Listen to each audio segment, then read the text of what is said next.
اکثره د ماشومانو جامې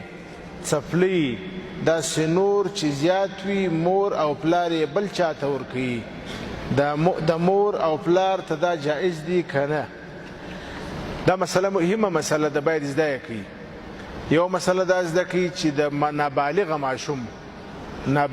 ماشوم چې کله د یو شي مالک سي، یو شی د ده په ملک کې راشي دی مالک سي، د دغه شي بیا و بل چاته بې عوضه ورکول پلار ته هم نه دي جایز و مور ته هم نه دي جایز. مثلا د ماشوم څپلۍ دي، د ماشوم جامې دي، د ماشومانو نور شیان دي په کور کې، نابالغه ماشوم دي، د هغه د مور واخلي بل چاته ورکوي، پلار واخلي بل چاته ورکوي، دا نه دي جایز، دا ناروا دي. پوه شوئ په مسله باندې؟ نو همدا وجه د زموږ فقهای کرام رحمهم الله فرمایي وایي کله چې پلار و کور ته و ماشومانو ته یو شی راوړي،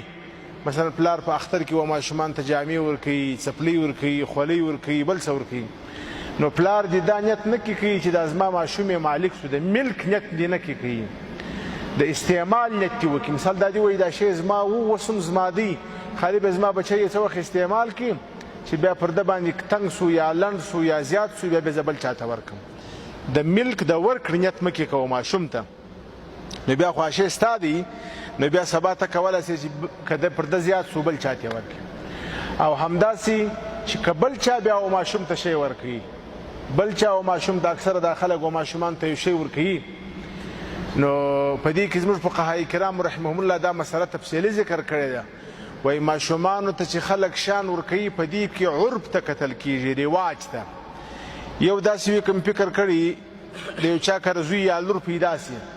نو بیا خلک ورځي 1000 او 2000 روپۍ ورکوي و مور ته یا پلار ته. اوس دلته ګوره دا 1000 او 2000 روپۍ ورکوي یا یو مټایي وروړي یا یو بل شی وروړي، دا و ماشوم ته نه ورکوي، دا د ماشوم و مور پلار ته ورکوي، نوم د ماشوم دی خو مور پلار ته.